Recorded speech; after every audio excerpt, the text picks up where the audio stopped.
you could still decide that it was worth living, because we don't evaluate states of affairs purely based on pain and pleasure, but in terms of like how meaningful it is, or whether we like we have other evaluative states of pain and pleasure, things like whether we endorse it, whether we think it's good. So you could do things with your life that you think are meaningful, even if you are yourself suffering, and then you can still think your life is worth living. And that, like,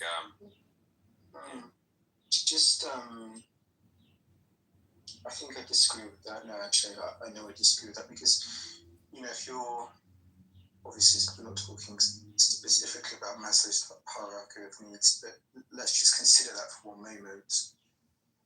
The things at the base of the pyramid, food, shelter, water, those things you need before you can even start thinking about, the upper echelons of, meaningfulness, self-actualization, so on and so forth.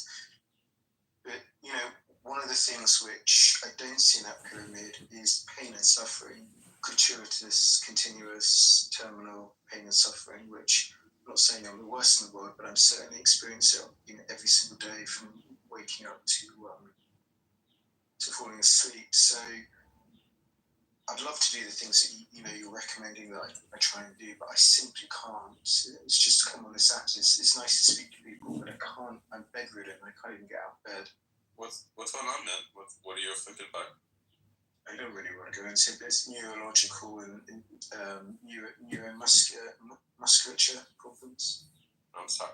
I'm sorry to hear that, man. No, thank you. Thank you for talking to me. I appreciate it. So my voice is failing as well, so it's part of the illness. Well, Sebastian, I think that you're like, I can tell that you're a thoughtful person, an intelligent person. I'll tell you something. Sorry to tell you, but I wish I wasn't. I swear to God, I wish that I wasn't. I'm only just intelligent enough to understand these concepts at a surface level. And I hate that about myself. I wish that I was, significantly lower in terms of, I would just consider myself as average to below average intelligence. Quite frankly, I prefer to be completely and utterly, I don't want to say the wrong word, but I prefer not to be able to even think about these things. I understand, Sebastian. You're not average. I can tell that you're an insightful person. I can tell that you're a thoughtful person. And what you can do, if you can't get out of bed, you can write blog posts, you can get your ideas out there. You know what I mean? There are things that you could do with being bedridden. And the fact that you have a mind allows you to sort of like, you could just write about what it's like to have your issue, your affliction, and what things they help people find research on how to get help people learn about what it's like to have this so they know about it. Like, you can still do things even though you're in bed. And I think that right now, not only are you in pain, but you have a pessimistic attitude that you couldn't do anything. But it is true that you can do some things. And I know it doesn't feel that way, because when I've been most depressed, I also felt like I couldn't do anything. And like I would sometimes get so depressed that I like couldn't even feel like I could do like really basic stuff. But it's just your depression talking to you. It really, a lot of it is just, I don't know. It's just like depression is like a little demon in your ear. Part of what it does is it whispers, you can't do anything. And you should just remember that.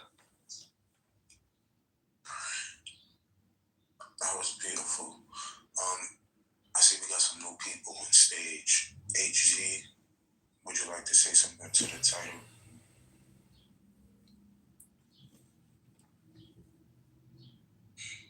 I guess not. Toast, would you like to say something?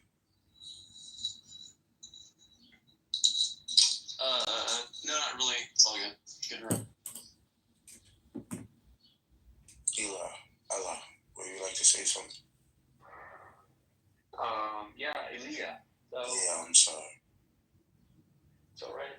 Why can't people stop talking about God? I think most probably because it's the final frontier, probably. That's because, and I've noticed